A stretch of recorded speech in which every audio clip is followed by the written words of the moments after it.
సమ్మిడి ఎక్కువ వస్తాయి.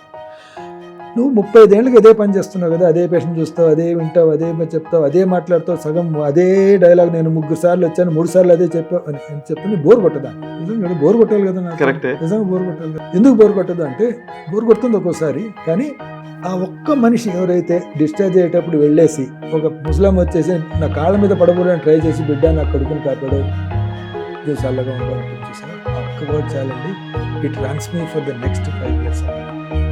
చాలా మంది అడుగుతారు, నువ్వు ఈ స్పెషాలిటీ ఎందుకు తీసుకుంటున్నావు? ఇంట్లో నైట్ డ్యూటీలు లేవు కాబట్టి, నాకు నైట్ ఎమర్జెన్సీ రావు. ఓకే, విచిత్రం. తను ఎందుకు డాక్టర్ అయ్యాడని తనకు తెలియదు. ఫస్ట్ 80% ఆఫ్ ద పీపుల్, 80% వాళ్ళకి 80% వాళ్ళకి నువ్వు ఎందుకు డాక్టర్ అయ్యావు అని తెలియదు. నువ్వు రేపు పొద్దున్న ఫ్యూచర్లో ఏమవబోతున్నావు తెలియదు. ఎందుకంటే తను డాక్టర్ అయిపోయాడు. ఎందుకంటే అది పొలమని అందరితో పాటు నేను doctor is a good profession అని చెప్పేసి అనుకోవడం తప్పు. See, there are 2 ways of treating a human being. అంటే మనము ఇప్పుడు జబ్బుకి ట్రీట్మెంట్ ఇస్తున్నామా, మనిషికి ట్రీట్మెంట్ ఇస్తున్నామా? తను రాగానే ఒక 25 టెస్టులు రాస్తాం. నిజంగా 25 టెస్టులు తనకు అవసరమా అని ఒక్కరోజు మనం ఆలోచించుకున్నామా? నేను ఎప్పుడు చెప్తా ఉంటాను, ఎప్పుడైనా పేషెంట్ చూసినప్పుడు నువ్వు ఆ పరిస్థితుల్లో ఉండి చూడు. అయ్యా, పంటకు వచ్చే కోత ఉన్నప్పుడు రైతుకు నువ్వు సర్జరీ చేసుకోవాలి రేపు పొద్దునంటే ఏ రైతు చేసుకోగలుగుతావు? ఆ మాట ఒక్క మాటనండి, ఈ 10 రోజులు ఆ కోత అయిన తర్వాత రా నేను ఆపరేషన్ చేస్తానంటే ఆనందంగా వెళ్తాడు. ఇమీడియట్గా 10 days కంతా వచ్చేస్తాడు. కానీ ఇప్పుడున్న పరిస్థితులు ఏంటి? ఆ పేషెంట్ మళ్ళీ వస్తాడో లేదో నా దగ్గరికి, ఇలాంటి ఆలోచనలతో లేదు ఇప్పుడే చేసేసుకోవాలి, ఆ పేపెట్టి ఇప్పుడే చేసేటట్టు, మళ్ళీ పేషెంట్ మళ్ళీ రాడేమో, బిజినెస్ దెబ్బతింటుందేమో. తను రాగానే ఒక 25 టెస్టులు రాస్తాడు. నిజంగా 25 టెస్టులు తనకు అవసరమా అని ఒక్కరోజు మనం ఆలోచించుకున్నాము. దాంట్లో వాటిల్లో నేను డయాగ్నోస్ తప్పు చేసే అవకాశం ఏమి ఉండదు.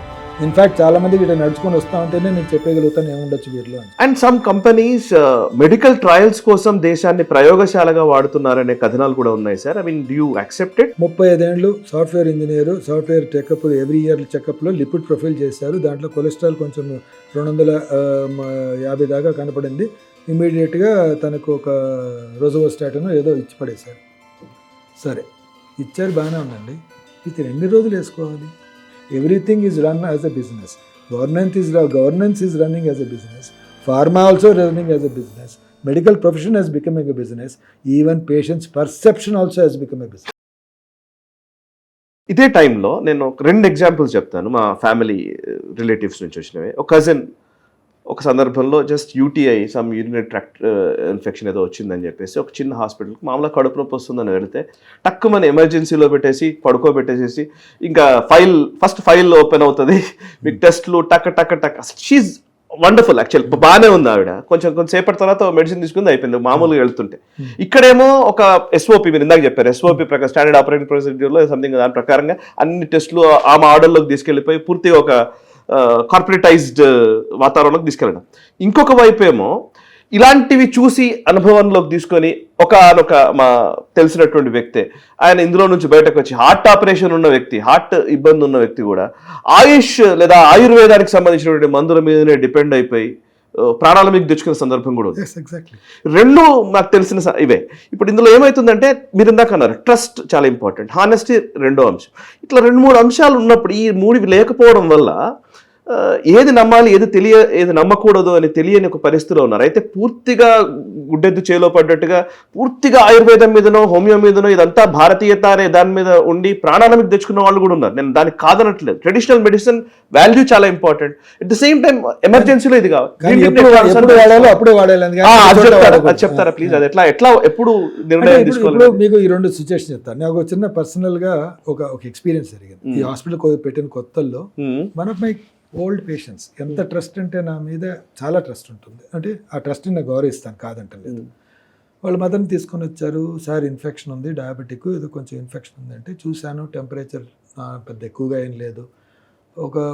ఒక బ్లడ్ టెస్ట్ చేసి చెప్పాను అనమాట, ఈ బ్లడ్ టెస్ట్ మరీ ఇన్ఫెక్షన్ ఎక్కువ ఉంది అంటే నేనేమైనా ఇంజెక్టబుల్స్ ఇస్తాను, లేకపోతే ఈ టాబ్లెటే సరిపోతుంది. ఆ బ్లడ్ టెస్ట్లో కూడా ఎక్కువ లేదు, నేను ఒక టాబ్లెట్ రాసిచ్చి తగ్గిపోతుందిరా 2 రోజులు చూడండి, తగ్గకపోతే రండి అప్పుడు చూస్తాను నేను అని చెప్పేసి with a good faith I sent her saying that you're okay, you should be all right by tomorrow.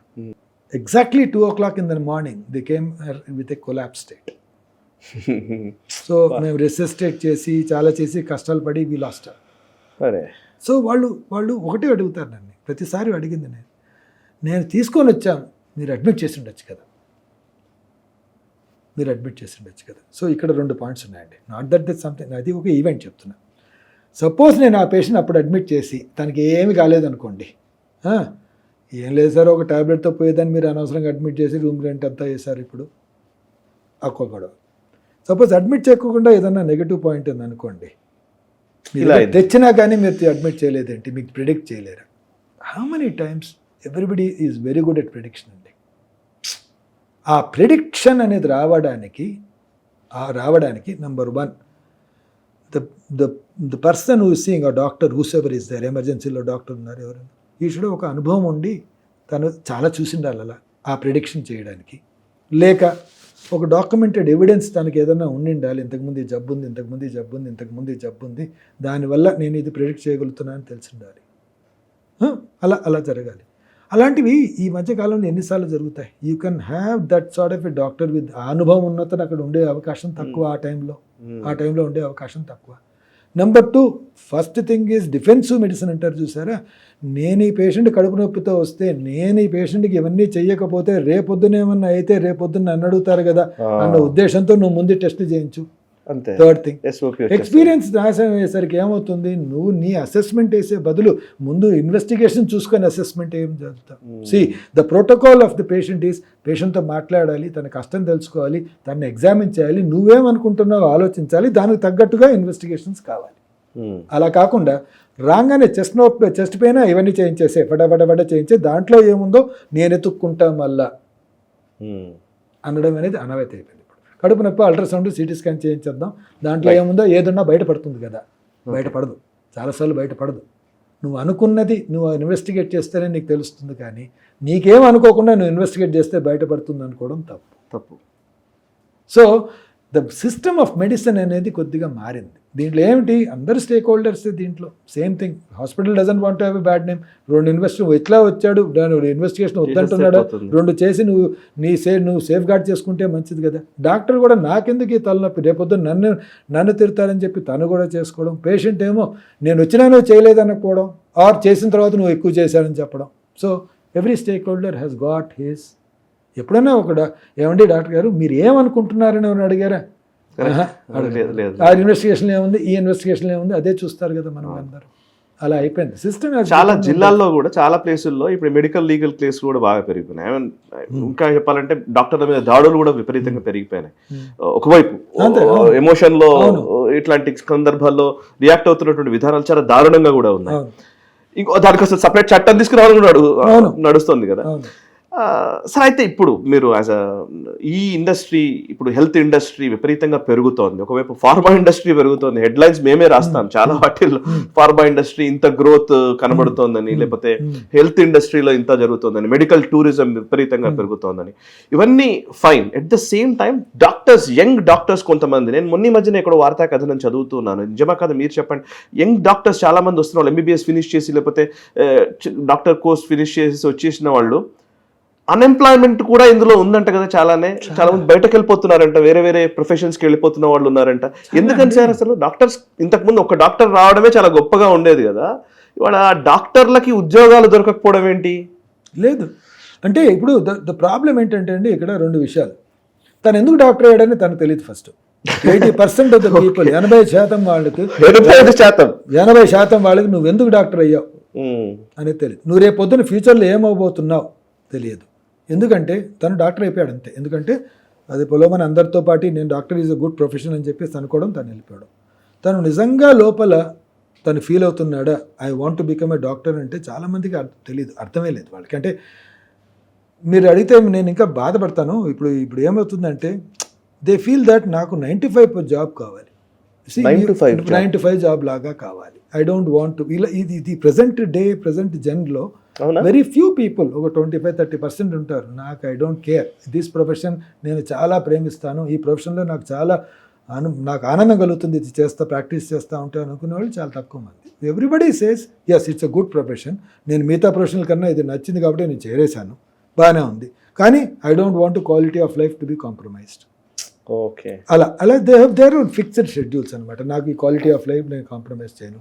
నాకు నైట్ డ్యూటీలు ఉండే చాలామంది అడుగుతారు, నువ్వు ఏ స్పెషాలిటీ ఎందుకు తీసుకుంటున్నావు, దీనిలో నైట్ డ్యూటీలు లేవు కాబట్టి, నాకు నైట్ ఎమర్జెన్సీస్ రావు కాబట్టి. ఓకే. విచిత్రం అంటే ఇలాంటివి చాలా ఎక్కువైపోయినాయి. సో టాలెంట్ అనేది డాక్టర్ని క్రియేట్ చేస్తున్నామే కానీ how much are they are అంటే how much they are trained అనే దానికి మన దగ్గర డెఫినేషన్ లేదు. They are very well sometimes, they are very poor sometimes. Very poor sometimes. And number 2, ప్రతి ఒక్కరు సిటీలోనే ఉండాలనుకుంటారు. Nobody wants to go to periphery and practice. ఎవరు వెళ్ళటం లేదు. సో దానివల్ల ప్రతి ఒక్కరు సిటీలోనే ఉన్నప్పుడు ప్రతి ఒక్కరికి నీకు జాబ్ ఎక్కడ ఉంటుంది. అండ్ నెంబర్ 3, అన్ఫార్చునేట్లీ ఈ ప్రొఫెషన్లో ఒక వైపు ఒక లెవెల్ వరకు రాణించాలి అంటే ఇంకో 10 ఏళ్ళు పడుతుంది. 5 ఏళ్ళు 6 ఏళ్ళు ఇదే అయిపోతుంది. ఒక స్పెషలైజేషన్ 3 ఏళ్ళు పడుతుంది. మళ్ళీ సూపర్ స్పెషాలిటీ అంటే ఇంకో 3 ఏళ్ళు పడుతుంది. మధ్యలో ఈ నీట్ ఎగ్జామ్లో ఒక 1 ఇయర్ లోపల మీకు జరగకుండా కొంచెం డిలే అవ్వచ్చు. సో మొత్తం కలిపి ఇంకో 10 ఏళ్ళు పట్టిపోతుంది. సో ఎవరికి ఒప్పుకుంది ఈ మధ్యకాలంలో? సపోజ్ నువ్వు 25 ఏళ్ళకి డాక్టర్ అయ్యో, 25 ఏళ్ళు, ఇంకో 10 ఏళ్ళ వరకు నువ్వు ఏమి సంపాదించకుండా 35 ఏళ్ళకి నువ్వు సంపాదన మొదలెడతాను అంటే ఎక్కడ మీకు ఇది కుదురుతుంది? సో దట్స్ రీజన్ బై కొంతమంది వేరే స్పెషాలిటీకి వెళ్ళిపోతున్నారు, కొంతమంది మేనేజ్మెంట్కి వెళ్ళిపోతున్నారు, కొంతమంది బేసిక్ సైన్స్కి వెళ్ళిపోతున్నారు, కొంతమంది అసలు డాక్టర్ ప్రొఫెషనే కాకుండా ఇంకేదైనా మార్చుతున్నారు. ఒక ఏంటి surgeon hair transplant చేస్తానంటాడు.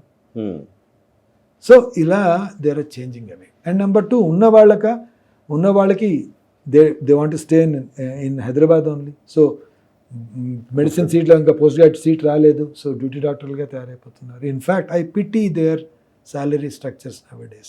I really pity. Sir, మీ any message to young doctors, ఎవరైనా ఈ ప్రొఫెషన్లోకి రావాలనుకునే వాళ్ళు కావచ్చు, వచ్చి దీంట్లో నిలదొక్కోవాలనుకునే వాళ్ళకి కానీ మీరు ఇచ్చే సజెషన్ ఏమైనా ఉందా?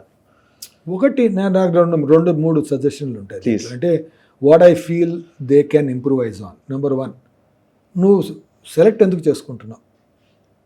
See, there are 2 things which are very important కదండి. అంటే for any human being there are 3 things. One is passion, number 2 purpose, and number 3 prosperity. ఈ 3 ఫ్యాక్టర్సే కదండి మనిషి ఎవరైనా ఆలోచించేది. నాకు ఏది నచ్చుతుంది, నేను ఎందుకు చేయబోతున్నాను దీన్ని, నాకు ఏం మిగులుతుంది at the end of the day. ఈ 3టికి ఆన్సర్లు ఉన్నప్పుడే బెటర్గా ఉంటుంది. రైట్. ఫస్ట్ థింగ్ మరి నేను నేర్చుకుంది ప్యాషనేట్. నేను చేసే పని నాకు నచ్చుతుందా రోజు? అవును, అది చాలా ఇంపార్టెంట్. నచ్చుతుందా లేదా? నేను చేసే పని, నేను ఇప్పుడు యూరాలజీ చేస్తున్నా, నాకు నచ్చుతుందా బాగా? So that's my passion. నేను మా పర్పస్ ఏంటి? నేను ఇంకో 10 ఏళ్ళు యూరాలజీ చేస్తున్నాను, ఏం చేయబోతున్నాను? What I'm going to do? It may change every 10 years, but at least you have for the next 10 years. మీకు ఇంకో 10 ఏళ్ళకి మీ పర్పస్ ఏంటో తెలుసా? అది ఒక ఐడియా పెట్టుకోండి. అదే అవ్వచ్చు, సాధించవచ్చు, కనీసం ఆ మార్గం అయితే ఎంచుకుంటారు కదా. యూ ఎండ్ వచ్చినప్పుడు నేను చూస్తాను అనేది కాకుండా ఒక మార్గాన్ని అయితే మీరు ఎంచుకుంటారు కదా. Number 3 prosperity. What makes you happy? మీకు ఎంత మీరు అనుకోండి, నేను రేపొద్దున అంత ఎత్తున ఎదిగిపోవాలి అనుకుంటే ఇంకోటి ఏదన్నా చూసుకోవాలి. ఇట్లాంటి ప్రొఫెషన్లో అంత ఎదిగే అవకాశాలు తక్కువ, unless otherwise you become a entrepreneur or businessman or something like that. So అది కూడా మీరు ఒక లెవెల్ పెట్టుకోండి. కానీ దాన్ని నేను డాక్టర్గా డబ్బులు సంపాదించిన దాంతోనే ఆ విధంగా అవ్వడం అన్నది అనుకుంటా. అలా అవ్వాలనుకుంటే నువ్వు తప్పు దారి తక్కుతావు. ఇక్కడ నీ ఆనెస్టీ పోతుంది, నీ ఎథిక్స్ ఆఫ్ ప్రాక్టీస్ అనేది పోతుంది. ఇంకో విధంగా వెళ్తావా, బిజినెస్ స్టార్ట్ చేసి వెళ్తావా, లేకపోతే రీఇన్వెస్ట్ చేసి వెళ్తావా, ఒక హాస్పిటల్ కట్టి నువ్వు ఎంటర్ప్రెన్యూర్ అవుతావా, ఇది వేరే విషయాలు. ఇది నీ ఆది. సో ఈ 3టికి మీరు ఐడియా తెచ్చుకుంటే మీరు రేపు ఏం చేయబోతున్నారు మీకే తెలిసిపోతుంది. Very nice. Yeah, correct sir. So ఈ 3 వాళ్ళు ఎంబీబీఎస్ అయిపోయిన తర్వాత కూడా even after some time also if they don't have దానికి ఆన్సర్ వాళ్ళ దగ్గర లేకుంది అంటే they become directionless. yes sir, I have taken so much of time of you. ఎక్కువ టైం తీసుకున్నానేమో, బట్ ఒక 2 questions తో క్లోజ్ చేస్తాను. ప్లీజ్. మీరు ఇందాక మాట్లాడుతుంటే నాకు అనిపించింది, యంగ్ డాక్టర్స్ గురించి మనం మాట్లాడుతున్నాము కదా, మీరు కూడా రోబోటిక్ సర్జన్ కదా. ఇప్పుడు ఆర్టిఫిషియల్ ఇంటెలిజెన్స్ టెక్నాలజీ విపరీతంగా పెరుగుతోంది. వస్తున్నటువంటి ఈ టెక్నాలజీ ఆర్టిఫిషియల్ ఇంటెలిజెన్స్లో చాలా వరకు డయాగ్నోసిస్ కానివ్వండి, కొన్ని సర్జరీస్ కూడా అన్నీ చేస్తున్నటువంటి సందర్భాలు కూడా ఉన్నాయి. కాబట్టి రాబోయే రోజుల్లో డాక్టర్ ప్రొఫెషన్లో వచ్చే మార్పుల్ని మీరేమైనా చెప్పగలరా? అంటే ఒక 30 ఏళ్ల క్రితంకి ఇప్పటికీ చాలా మార్పులు వచ్చాయి. ఇప్పుడు రాబోయే రోజుల్లో ఇప్పుడు ఒక డిస్రప్షన్ లోకి వెళ్తున్నాం కదా, మీ అంచనాలు ఏంటి ఇండస్ట్రీలో, లేకపోతే ముఖ్యంగా ప్రొఫెషనల్లీ ఏం చెప్తారు? There are 2 aspects into it. One is a good aspect, one is a bad aspect. One good aspect అండి. నేను ఎప్పుడో 90లో ప్రాక్టీస్ స్టార్ట్ చేశాను. దాని తర్వాత ఎండోయూరాలజీ అని, అంటే స్టోన్ తీసేయడాలని, దాని తర్వాత లాప్రోస్కోపీ అని వచ్చింది, దాని తర్వాత రోబోటిక్స్ అని వచ్చింది. ఇవన్నీ నేర్చుకోవడానికి నాకు ఒక్కొక్క డెకేడ్ పట్టేసింది. ఎందుకంటే నేర్పించేవాళ్ళు లేరు. నేను ఎక్కడో చూసుకొని చదువుకొని, లేకపోతే వీడియోలు చూసి ఎక్కడో వర్క్షాప్లో చూసి నేనంతకి నేనే ప్రాక్టీస్ చేసుకొని చేయాలి. Okay. So your learning curve అనేది చాలా ఎక్కువైపోయింది. అంటే నేను ఇంత సాధించేసరికి నా 35 ఏళ్ళు అయిపోయింది ఆల్రెడీ. రైట్, ఈ బై టైం సర్లేండి, ఐ హ్యాడ్ నేను చాలా, అంటే ఈ ఎవ్రీ స్టెప్లోనూ సంతోషపడ్డాను కాబట్టి నాకు I'm feeling good about it. నేను ఐ సీన్ ఏమీ లేని దగ్గర నుంచి మొత్తం ఎంత అడ్వాన్స్డ్ టెక్నాలజీ వాడేంత వరకు ఉన్నాను కాబట్టి నేను feeling good about. Updated. But with the risk of ఏంటి, so much of time waste, so much of no mentorship. కష్టపడి నేర్చుకోవడం, దాని గురించి ఎన్నో త్యాగాలు చేయాలి. కష్టపడాలంటే కొన్ని త్యాగాలు చేయాల్సిందే. ఆ త్యాగాలు చేసుకుని మనం నేర్చుకున్నాం, సరేనా? కానీ ఇప్పుడు వచ్చే టెక్నాలజీతో అడ్వాంటేజ్ ఏమిటి అంటే, your learning curve is going to be smaller. They are many teaching aids, they are many mentorship aids, even with ఇప్పుడు మనుషులు లేకుండా robot will make your technical capabilities better. అంటే లాప్రోస్కోపీతో చేయడం అనేది ఒక ప్రొఫెషనల్ లెవెల్కి రావడానికి 10 ఏళ్ళు పడుతుంది. కానీ సేమ్ థింగ్ రోబోటిక్గా ఆ ప్రొఫెషనల్ లెవెల్ రావడానికి 3 ఏళ్ళు పడుతుంది. ఎందుకంటే నీలో ఉన్న చాలా ఇన్ఎడిక్వెసీస్ రోబోట్ వల్ల మ్యానిపులేట్ చేసేయచ్చు. ఓకే. అక్యురసీ సేమ్ అక్యురసీ మనం దట్ ఈస్ రెస్ట్ అష్యూర్డ్ అనుకుందాం. కానీ నువ్వు లాప్రోస్కోపీతో చేయాలి అనుకుంటే అది 10 ఏళ్ళు పడుతుంది నీకు అది చేయడానికి. 500 కేసులు చేసిన తర్వాత అంత ఎక్స్పీరియన్స్ వస్తుంది. అదే రిజల్ట్ నువ్వు ఒక 3 ఏళ్ళు రోబోట్ ప్రాక్టీస్ చేసిన తర్వాత, బికాస్ మెనీ థింగ్స్, చాలా మటుకు మూమెంట్స్, చాలా మటుకు థింగ్స్ రోబోట్ ఈజీ చేస్తుంది నీకు. It makes it your job easier. So me learning curve తగ్గుతుంది. సో ఇప్పుడు నాలాంటి సర్జన్ నేను ప్రొడ్యూస్ చేయాలంటే నా దగ్గర ఇంకో 10 ఏళ్ళు 15 ఏళ్ళు పనిచేయాలి, అప్పుడు అవుతాడు. కానీ ఇప్పుడు వీ కెన్ క్రియేట్, ఇప్పుడు రోబోట్ అనేది వచ్చి ఆ రోబోటిక్ ఇంటర్ఫేస్ అనేది మనం మధ్యలో యూస్ చేసిన దానివల్ల I can create more surgeons within 3 years or 4 years. 3-4 ఏళ్లకే ఒక క్వాలిఫైడ్ గుడ్ రిజల్ట్ ఇచ్చే సర్జన్ మనం క్రియేట్ చేయగలుగుతాం. So that is the advantage. That is the advantage of the present day technology. ఏమవుతోంది, లెర్నింగ్ అనేది easy అవుతుంది. The training process is becoming better. Robotic interface వల్ల ఏమవుతోంది, ability to convert a ordinary mediocre surgeon to a better surgeon ఎక్కువ అవుతుంది. You are not necessary to become a greatest surgeon of your this thing, but a ordinary surgeon is become a mediocre surgeon with a robotic interface. కష్టపడి నేర్చుకొని చేయాల్సిన ఆపరేషన్ని కొంచెం ఈ robotic ఇంటర్ఫేస్తో కొంచెం సులువుగానే, కొంచెం తెలిసి కూడా చేయగలిగే కెపాసిటీ పెరిగింది. దానివల్ల ఏమవుతుంది, కమ్యూనిటీకి బెటర్ అవుతుంది. అంతే కదా. నీకు ఒక ఎక్సెప్షనల్ సర్జన్స్ ఎంతమంది ఉంటారు కమ్యూనిటీలో, 3-4 ఉంటారు. అలానే ఇప్పుడు రోబోటిక్ ఇంటర్ఫేస్ వస్తే అలాంటి ఆపరేషన్లు ఆ మాత్రం చేయగలిగిన వాళ్ళు 20 మంది తయారవుతారు. At the cost of some expense, capex పెట్టాల్సి వస్తుంది రోబోట్ అనేది. రేపొద్దున అది చీప్ అయిపోతుంది, దానివల్ల ప్రాబ్లమ్స్ తగ్గిపోతాయి. So this is the greatest advantage. Disadvantage గురించి డిసడ్వాంటేజ్. ఇప్పుడు డిసడ్వాంటేజ్ ఏమిటంటే, ఒకప్పుడు సర్జన్ అనుకుంటే ఒక కేసు గురించి ఆలోచించాల్సి, అంటే దీనికి ఇలా చేస్తే బాగుంటుంది, ఇలా నేను ఆపరేషన్ ప్రొసీడ్ అవుతాను, ఇలా చేసుకుంటా వెళ్తాను అనేది ఒక ముందు రోజు నుంచే టెన్షన్ మొదలవుతుంది. రొటీన్గా చేసే ఆపరేషన్లు వేరే, కొన్ని కష్టమైన ఆపరేషన్లు వేరే ఉంటాయి. వాటికి ముందు రోజు నుంచే ప్రాక్టీస్ అవుతుంది. 2-3 కూర్చొని డిస్కస్ చేస్తాం, ఇలా స్టార్ట్ చేద్దాం సార్, దాని తర్వాత ఇలా వెళ్దాం, ఇలా చేసుకుంటే అయిపోతుంది, ఇక్కడ ఈ వెజల్ ఉంది, లేకపోతే ఇక్కడ బ్లీడింగ్ అవ్వచ్చు, ఇక్కడ కంప్లీట్ చేయొచ్చు మనం అని చెప్పేసి అనుకోవడం సహజం. ఇది this is what happens in most of the time discussions among the surgeons. కానీ ఇదెందుకు, బికాస్ మనకున్న ఐడియా, మన నాలెడ్జ్ని అంతా మనం ఉపయోగించాలి కాబట్టి. అంతే కదా. ఈ టెక్నాలజీ ఎక్కువైపోయిన తర్వాత ఏమవుతుందంటే, tomorrow it will dictate, your AI will dictate నువ్వు ఎలా చేస్తే బెటర్ అని చెప్పేస్తుంది. అంటే నువ్వు నాలెడ్జ్ ఉపయోగించాల్సిన అవసరం లేదు. అంటే మీ అనలిటికల్ బ్రెయిన్ అనేది is being taken over by AI. So అది గొప్పే కావచ్చు, మంచిదే కావచ్చు టెక్నాలజీ పరంగా ఆలోచిస్తే. కానీ what as a human brain, me analytics అని లేకపోతే నువ్వు 10 ఏళ్ళు అలానే ఉన్నావు అంటే రేపొద్దున అది ఇవ్వకపోతే నువ్వు చేయలేని పరిస్థితుల్లో ఉంటావు. కరెక్ట్, అంతే కదా. So that is the biggest disadvantage. So మీలో ట్రైనింగ్ ప్రాసెస్ అనేది ఈజీ అయినా కానీ మీ అనలిటికల్ ప్రాసెస్ అనేది కంప్లీట్గా డిటోరేట్ అయిపోయే అవకాశం ఉంటుంది. So this is the future with technology. It may be good for the community, but for the doctor thinking ప్రాసెస్కి ఇది completely deviating. Sir as you said, ఇప్పుడు మీరు అన్న దాంట్లో మీరు ఎక్స్పీరియన్స్ త్రూ ఎక్స్పీరియన్స్ వచ్చే అంటే యాక్చువల్లీ ఇన్ఫర్మేషన్, నాలెడ్జ్, విజ్డమ్ మూడు ఉంటాయి కదా, స్టేజెస్ కదా నిజంగా మాట్లాడితే. దట్ విజ్డమ్ స్థాయి హ్యూమన్ బీయింగ్కి సాధ్యమవుతుంది కానీ బట్ ఆర్టిఫిషియల్ ఇంటెలిజెన్స్ మీరు ఈ ప్రొఫెషన్లో ముఖ్యంగా చిన్న అంటే అంత యాక్యురేట్గా అది నావిగేట్ చేయగలదా అని నేను కంప్లీట్గా చెప్పను, కానీ విజ్డమ్ ఇక్కడ రెండు రకాలుగా ఉంటుంది. అంటే బేసిక్గా ఏంటంటే హ్యూమన్ మన డాక్టర్స్లో వచ్చే విజ్డమ్ ఎలా ఉంటుందంటే, ఒకటి is by numbers, shear numbers. Okay, shear numbers. నేను 20 కేసులు చేశాను, నాకు తెలుసు దీంట్లో ఏమవుతుందో, ఆ విజ్డము ఏఐ ఇవ్వగలుగుతుంది. నువ్వు 20 కాదు, వాడు నీతో పాటు నీ కొలీగ్స్ 20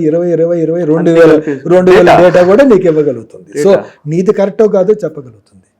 కానీ there is something called intuitive wisdom which is human, which happens inside you when you see a patient, when he talks to you, and when there is a communication happens.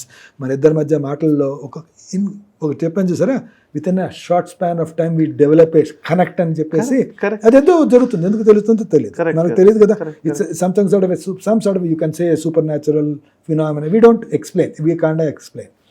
ఆ intuitive wisdom అనేది మనకి ఎందుకు వచ్చిందో మనకు తెలియదు, కానీ it imbibes in to you over a period of last 35 years, which is అది ఎందుకు నీ డేటా మాత్రమే కాదు, సో మెనీ అదర్ వేరియబుల్స్ మీద నీ చుట్టూ జరిగిన వేరియబుల్స్ వల్ల అది ఇంట్యూటివ్ విజ్డమ్ అనేది జరుగుతుంది.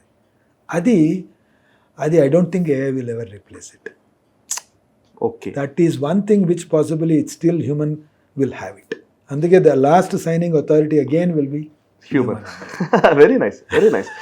సో ఫైనల్లీ మీరు యాజ్ ఎ డాక్టర్, ఆంటర్ప్రెన్యూర్, ఒక మంచి సంస్థని, ఒక మంచి హాస్పిటల్ని రన్ చేస్తున్నటువంటి వ్యక్తి, అండ్ ఇప్పుడున్న పరిస్థితుల్లో నేషనల్ ప్రోగ్రామ్స్ కూడా చాలా ఉన్నాయి. బేసికలీ మెడికల్ ఇండస్ట్రీకి సంబంధించి చాలా విషయాల్లో ప్రోగ్రామ్స్ పెడుతున్నారు, దానికి కొన్ని టార్గెట్స్ పెట్టుకుంటున్నారు, చాలా వరకు ప్రయత్నాలు జరుగుతూనే ఉన్నాయి.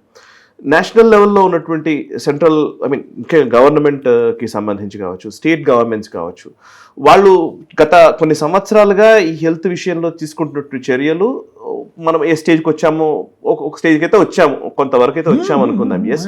సో ఇప్పుడున్న పరిస్థితుల్లో మీరు ఏమైనా సజెషన్ ఆర్ డిమాండ్, లేకపోతే వాళ్ళ రిక్వెస్ట్ ఏదైనా ఉందా? గవర్నమెంట్స్ని మీరు ఏమైనా చెప్తారా, ఇలా చేస్తే బాగుంటుందని చెప్పేవి ఏమైనా ఉన్నాయా? పర్ఫెక్ట్. అంటే నాకు నచ్చిందండి ఇది.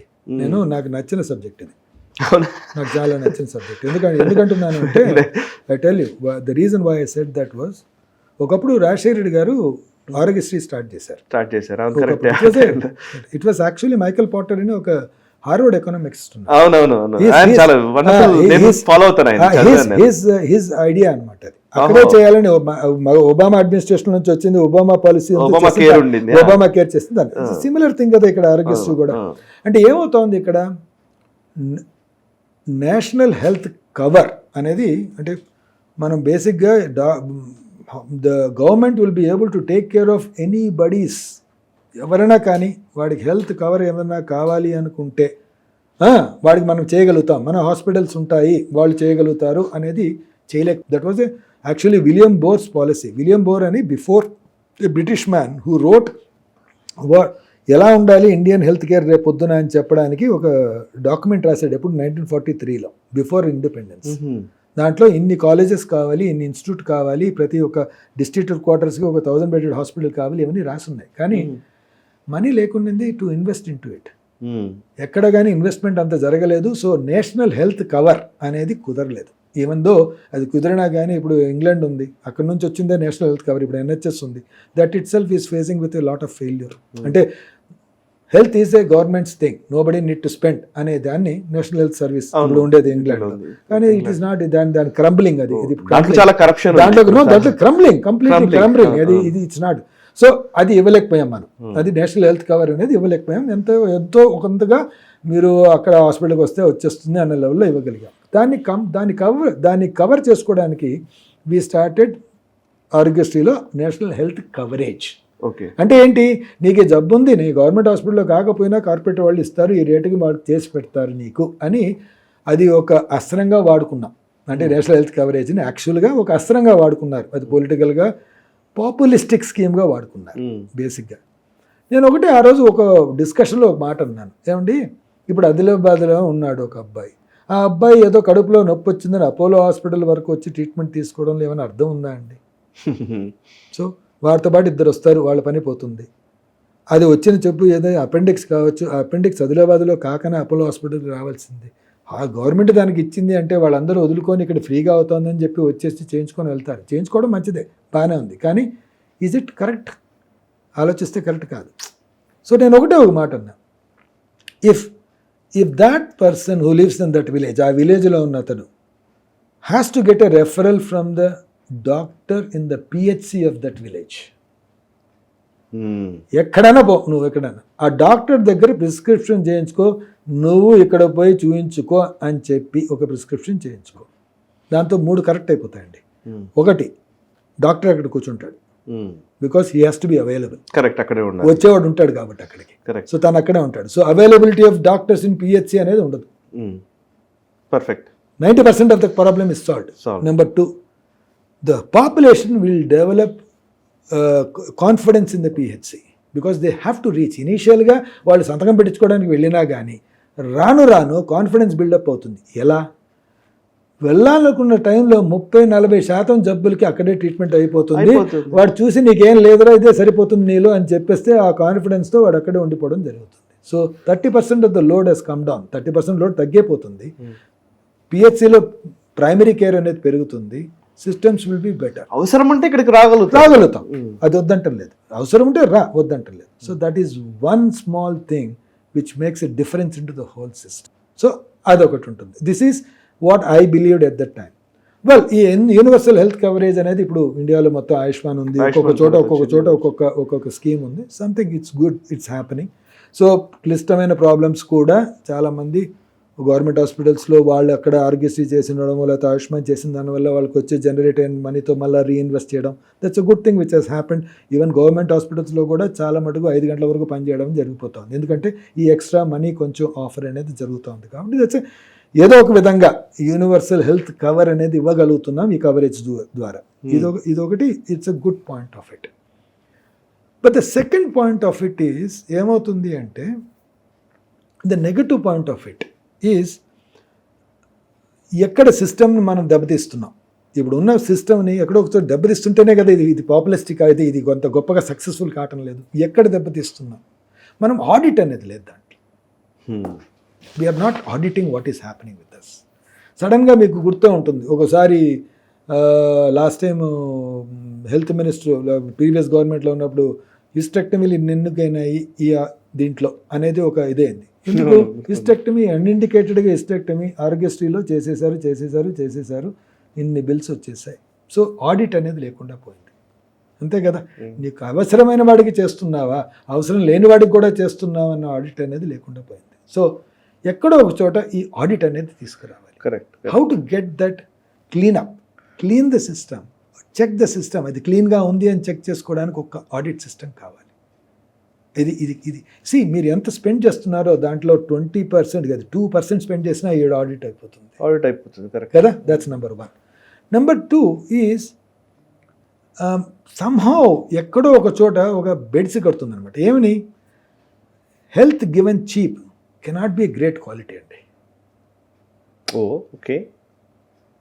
Everything that can be cheap cannot be of the highest quality.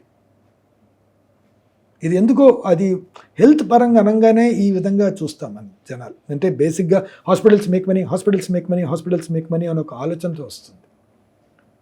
Hospitals do make money, hospital have to make money to sustain next generation. Correct. If they don't make money, next hospitals ఎలా ఉంటాయండి? అవును. Suppose hospitals ఎవడు లేకపోతే అది charity కాదు కదండి. They have to make a money. సరే కొద్దో గొప్ప మేక్ మనీ అయితే జరగాలి, అప్పుడే కదా నెక్స్ట్ హాస్పిటల్స్ అనేది జరుగుతుంది, ఈ పాపులేషన్కి అవసరం పడుతుంది. సో హాస్పిటల్స్ మేక్ మనీ అని చెప్పి దాన్ని కట్టేలు చేసి ఒక ప్యాకేజెస్ రేట్స్లో ఇవ్వడం అనేది జరుగుతుంది. దీనివల్ల అడ్వాంటేజ్ ఏంటి? కొన్ని చోట్ల అది కరెక్టే కావచ్చు, కొన్ని చోట్ల అది ఫెయిల్యూర్ అవుతుంది. సో ఏదైతే పేషెంట్కి నిజంగా అవసరమో ప్యాకేజీకి ఫిట్ కాడని వాడికి చేయకుండా పోతారు. ఎక్కడైతే పేషెంట్కి అవసరం లేదో ప్యాకేజీలోకి వచ్చేస్తుంది, దాంతో వర్కౌట్ అయిపోతుంది, వాడికి చేయడం జరుగుతుంది. సో ఇది ఆడిట్లో బయటపడాలి. Number 2, you cannot regulate a system for everywhere. ఏమండి మీకు టీసీడీసీ ఇస్తారు మనకు గవర్నమెంట్స్ ఎంప్లాయీస్కి వెళ్ళినప్పుడు ట్రావెలింగ్ అలవెన్స్ డైలీ అలవెన్స్ అనేది ఇస్తారు. ఒక్కొక్క సిటీకి ఒక్కొక్క విధంగా ఇస్తారు కదండి. సి క్లాస్ సిటీకి ఒక విధంగా, బి క్లాస్ సిటీకి ఒక విధంగా, ఏ క్లాస్ సిటీకి వెళ్ళినప్పుడు ఒక విధంగా, అన్నిటికీ ఒకటి ఇవ్వరు కదండి. అవును. కానీ how can it be that ఇప్పుడు ఏ స్కీముల్లో అయినా కానీ ఎక్కడో ఆదిలాబాద్లోనూ ఒకటే రేటు, హైదరాబాద్లోనూ ఒకటే రేట్లో ఎలా చేయగలుగుతారు? Correct correct. So this also need to be దీంట్లో కూడా కొంచెం they need to look into it in a practical fashion rather than saving the money అన్న ఫ్యాషన్లో కాకుండా ఏది వర్తిస్తుంది నువ్వు ఆడిట్ చేయి. కొంతమంది అనవసరంగా చేస్తున్నారు అని పీనలైజ్ చేయి, అనవసరంగా అవ్వకుండా చూసుకో, ఇది ఒక భాగం. నెంబర్ 2, ఎక్కడైతే కరెక్ట్గా చేస్తున్నారో వాళ్ళని రెగ్యులేట్ చేసి వాళ్ళకి అట్లీస్ట్ ఐడెంటిఫై ఎక్కడైతే ఎక్కువ ఇవ్వాల్సి వస్తుందో, ఎక్కడ తక్కువ ఇవ్వాల్సి ఉందో అది చూసుకోవాలి. అంతేగాని యూనివర్సల్గా ఒకటేలాగా ఉండడం అనేది జరగని పని. ఇప్పుడు మీరు చెప్తుందే యాక్చువల్లీ ప్రైవేట్ ఇన్సూరెన్స్ కంపెనీలు దీన్నే చాలా సీరియస్గా చేస్తాయి కదా. Why don't you at least act as a insurance? ఇప్పుడు ఏమవుతోంది, రివర్స్ అవుతోంది. రివర్స్ ఎక్కడవుతోంది తెలుసా అండి? రివర్స్ ఎక్కడవుతోంది తెలుసా? మీరు మీ ఆరోగ్యశ్రీ పేషెంట్కి మీరు 30,000 చేసిన పక్షంలో మా ఇన్సూరెన్స్ దగ్గర కంపెనీ దగ్గర మీరు 50,000 ఎందుకు తీసుకున్నారు? మేము కూడా 30,000 ఇస్తాం. Okay. So this is it's a double edged weapon. It's a very double edge. సరే ఇవన్నీ ఇవ్వండి, బాగానే ఉంది, ఇచ్చినా చేసేవాళ్ళు ఉంటారు, చేసేస్తూ ఉంటారు. కానీ మీరు తెలుసుకోవాల్సిన ఒక విషయం ఏంటంటే nobody does it for loss కదండి. అంటే మీ quality of treatment has coming down, isn't it? ఈ సింపుల్ విషయాలు తెలుసుకోకుండా హెల్త్ పరం వచ్చేసరికి మాత్రమే మనము it should be cheapest but the best అనుకోవడం తప్పండి. దీన్ని నేను నువ్వు కాస్ట్లీ చేయమని నేను అంటం లేదు, కానీ we should play it reasonable in a clear turf, in a correct way. Let us not make losses, let us not make unnecessary gains, let us not do unnecessary things, let us do necessary things in a good way, and let us be answerable for what we do. Whether you do or give, be answerable for it అనేది మనం పెట్టుకొని అదేమిటంటే అది populistic స్కీమ్లో join అయ్యి అది వెళ్ళిపోయింది కాబట్టి ఇవన్నీ ఏమీ లేకుండానే అన్నీ వచ్చేసాయి. It has come in to the public. So దాన్ని ఇప్పుడు కరెక్ట్ చేయడం అనేది చాలా కష్టమైన పరిస్థితి వస్తుంది. So if they really want to start these things in a balanced fashion create చేస్తే it's greatest thing to the society అండి. I wish the society runs like that. There's 70% of population which still looks at this as the way. అంటే అసలు యాక్చువల్గా 70% of the population దాని మీద ఉంటారు కదా. నాకు ఒకసారి మంచిగా అనిపిస్తుంది, ఎప్పుడు ఉస్మానియా హాస్పిటల్లో 5 గంటలు, నేను అప్పుడు ఒకసారి పూల్ ఆఫీసర్గా ఉండేటప్పుడు ఉస్మానియాలో 2 గంటల కింద ఓటీ క్లోజ్ చేసి మూసేసేవాళ్ళు. ఎందుకంటే 8 to 2 వరకే వర్కింగ్ అవర్స్, దాని తర్వాత టీచింగ్ అవర్స్ అని చెప్పేసి.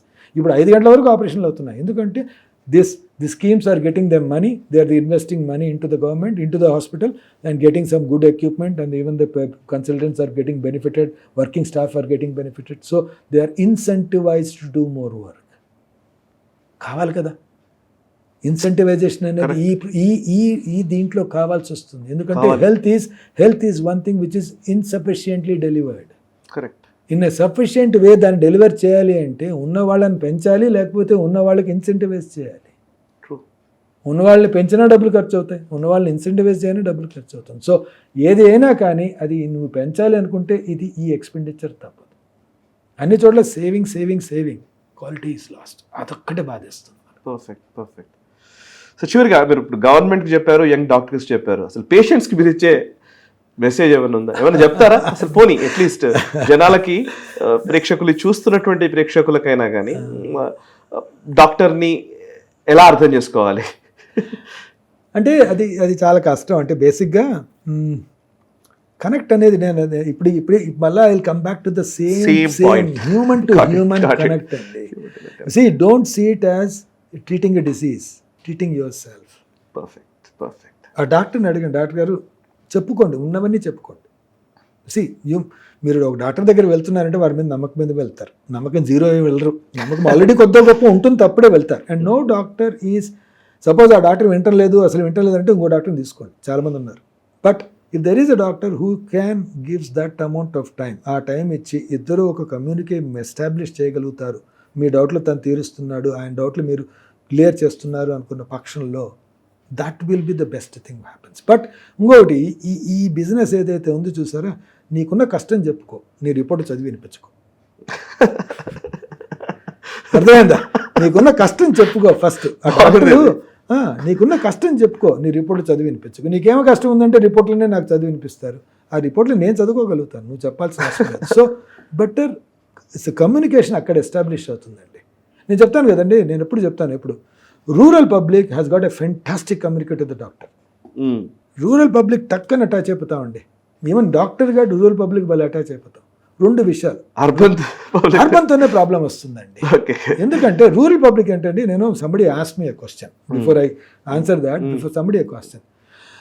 నువ్వు 35 ఏళ్ళకి అదే పని చేస్తున్నావు కదా, అదే పేషెంట్ చూస్తావు, అదే వింటావు, అదే చెప్తావు, అదే మాట్లాడతావు, సగం అదే డైలాగ్ నేను 3 సార్లు వచ్చాను, 3 సార్లు అదే చెప్పావు అని చెప్తే బోర్ కొట్టదాన్ని. నిజం కదా, బోర్ కొట్టాలి కదా నాకు, నిజంగా బోర్ కొట్టాలి కదా. అట్లీస్ట్ మీరు జర్నలిజంలో మీరు ఒకరు ఈ రోజు నన్ను ఇంటర్వ్యూ చేస్తారు, రేపు ఇంకో కొత్త మనిషిని ఇంటర్వ్యూ చేస్తారు కదా, ఈ టాపిక్ కూడా బిన్ డిఫరెంట్ అట్లీస్ట్. కానీ ఎందుకు బోర్ కొట్టదు అంటే, బోర్ కొడుతుంది ఒక్కోసారి, కానీ ఆ ఒక్క మనిషి ఎవరైతే డిశ్చార్జ్ అయ్యేటప్పుడు వెళ్ళేసి ఒక ముస్లాం వచ్చేసి నా కాళ్ళ మీద పడబోడానికి ట్రై చేసి, బిడ్డ నా కొడుకుని కాపాడు, నువ్వు చల్లగా ఉండు అంటుంది చూసా, ఆ ఒక్క వర్డ్ చాలండి, it runs me for the next 5 years again. So I still believe that is one thing in this profession which makes it attracted and attached. There is no doubt. Please develop that sense. So that's the reason why that happens in rural public. But తను ఏమి investigation గురించి మాట్లాడు, ఉన్న కష్టం చెప్పుకుంటాడు. And number 2, నీకు ఇది అవసరం అని చెప్పిన తర్వాత తనకున్న కష్టం చెప్పుకుంటాడు, నా దగ్గర ఇది ఉంది, లేకపోతే నాకు పని ఉందని ఈజీగా చెప్పేసుకుంటాడు. So that gets you connect. అంటే నువ్వు ఇన్వాల్వ్ అయిపోతావు. ఏమాత్రం ఒక కొంచెం మనసున్న డాక్టర్ ఏమవుతాడు, తను చెప్పుకోగానే సార్ నాకు కూతురు పెళ్ళి ఉంది 15 రోజులు అయిన తర్వాత, అది వెళ్ళేసి వస్తే ఏ డాక్టర్ అంటాడండి, లేదు లేదు నువ్వు ఈరోజు చేసుకోవాలి, unless otherwise it is life threatening. అన్లెట్ చూసారా, వాడు చెప్పుకోగలుగుతాడు కాబట్టి వీడు కూడా చెప్పుకోగలుగుతాడు. ఆ కనెక్ట్ ఎస్టాబ్లిష్ చేయాలంటే పేషెంట్ నుంచే రావాలి. నేను చూసాను మీరు కోల్కతా నుంచి వచ్చిన పేషెంట్స్తో మీరు మాట్లాడుతుంటే వింటున్నాను, విచ్ ఇస్ వెరీ గ్రేట్. అసలు యాక్చువల్లీ వాళ్ళు వచ్చి ఏదో పిల్లల్ని తీసుకెళ్ళి అక్కడ పెట్టేసి వచ్చరండి మీరు అప్పుడు చేస్తానని చెప్పాను, but you lose that business అని అనుకోలేదు మీరు కదా. అది అక్కడే అవుతుంది కదా, అక్కడే ప్రాబ్లం ఉంటుంది. ఎక్కడైతే తనైతే ఓపెన్ అవుతాడో అప్పుడు డాక్టర్ కూడా ఓపెన్ అవుతాడు. ఆ ఓపెన్ అయిన తర్వాత బిజినెస్ లాస్ కాదండి. కరెక్ట్. ఆ ఓపెన్ కార్ అయిన తర్వాత business loss. Method of the other patients ఉంటారు, వాడు చదివి ఇన్వెస్టిగేషన్ అనిపిస్తాడు, నేను చెప్పింది కరెక్టా కాదా అంచనా వేసుకుంటాడు, నేను నిజంగా మాట్లాడానా లేదా చెప్పుకుంటాడు, ఇంకో చోట కన్ఫర్మ్ చేసుకుంటాడు. So there is never a connect. It is a casual transaction which happens. I have given money, I expected this result from you, you are doing it for me. This is the transaction which happens. So ఈ రెండింటికి sir, ఇప్పుడు మీరు జిల్లాల నుంచి వచ్చిన వాళ్ళు ఈజీగా connect అవుతారన్నారు. Hyderabad ముఖ్యంగా అర్బన్ పేషెంట్స్ ఉంటారు. రేటింగ్స్, రివ్యూస్, డాక్టర్, హాస్పిటల్, పొద్దున ఒకసారి చూసిన తర్వాత మీ దగ్గర ఈ ఇన్సూరెన్స్ లేదండి, నేను వేరే దగ్గర చేయించుకుంటాను. It's reasonable thought. Somebody says I don't agree upon it, that's fine. I am also sure. Okay. I am also sure. కానీ నేనేమంటున్నా, కనెక్ట్ ఏర్పడడానికి రీజనింగ్ చెప్తున్నా. కరెక్ట్.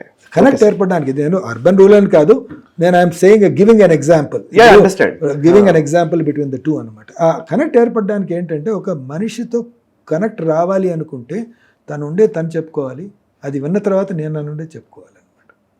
అది వాడు చెప్పగలిగినప్పుడే రావడం జరుగుతుంది. రిపోర్ట్స్ చెప్తే రాదు, అది రిపోర్ట్స్ చదివినిపిస్తే రాదు.